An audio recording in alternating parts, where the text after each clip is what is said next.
السلام علیکم۔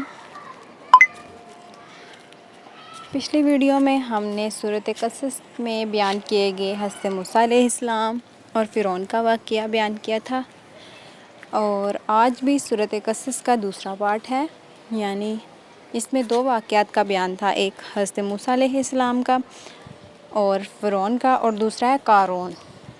تو آج ہم قارون کا واقعہ بیان کریں گے۔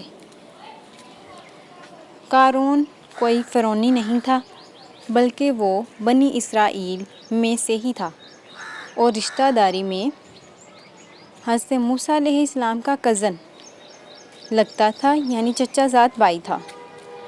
قارون کی بے پناہ دولت۔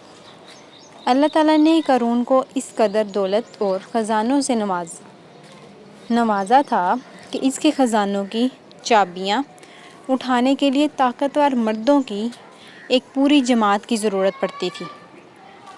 اتنی دولت دیکھ کر اس کے اندر شدید تکبر اور گھمنڈ پیدا ہو گیا تھا۔ وہ قیمتی لباس اور زرق برق سواریوں پر نکلتا تو عام لوگ اس کی دولت دیکھ کر رشک کرتے اور کہتے، کاش ہمیں بھی وہ کچھ ملا ہوتا جو قارون کو ملا ہے، یہ تو بڑا قسمت والا ہے۔ قوم کے نیک اور سمجھدار لوگوں نے اسے نصیحت کی، اتنا مت اتراؤ، اللہ اترانے والوں کو پسند نہیں کرتا۔ جو دولت اللہ نے دی ہے، اس سے آخرت کا گھر بناؤ، دنیا سے اپنا حصہ مت بھولو، اور لوگوں پر احسان کرو جیسے اللہ نے تم پر احسان کیا ہے۔ لیکن قارون نے انتہائی تکبر سے جواب دیا، یہ دولت مجھے کسی کے احسان سے نہیں، بلکہ میرے اپنے علم اور میری مہارت کی وجہ سے ملی ہے۔ جب قارون کا تکبر حد سے بڑھ گیا اور اس نے حضرت موسیٰ علیہ السلام کی مخالفت کی اور ان پر جھوٹے الزامات لگانے شروع کیے تو اللہ کا عذاب آ گیا۔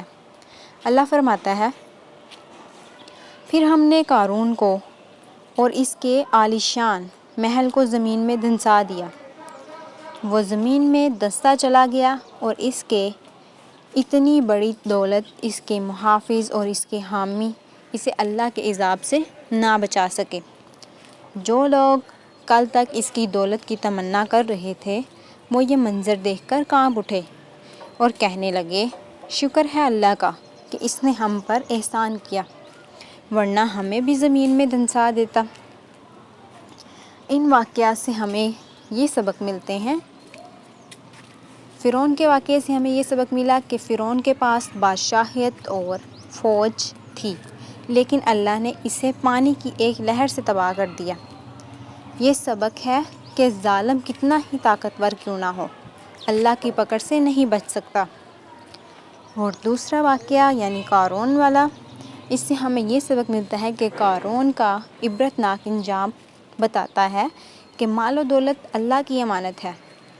انسان کو کبھی یہ نہیں سوچنا چاہیے کہ یہ سب کچھ اس کی اپنی محنت یا عقل کا نتیجہ ہے، بلکہ اس میں غریبوں کا حق ادا کرنا چاہیے۔ مزید اس طرح کی ویڈیوز کے لیے ہمارے چینل کو لازمی سبسکرائب کریں اور زیادہ سے زیادہ شیئر بھی کریں۔ ملتے ہیں نیکسٹ ویڈیو میں، جزاک اللہ خیر۔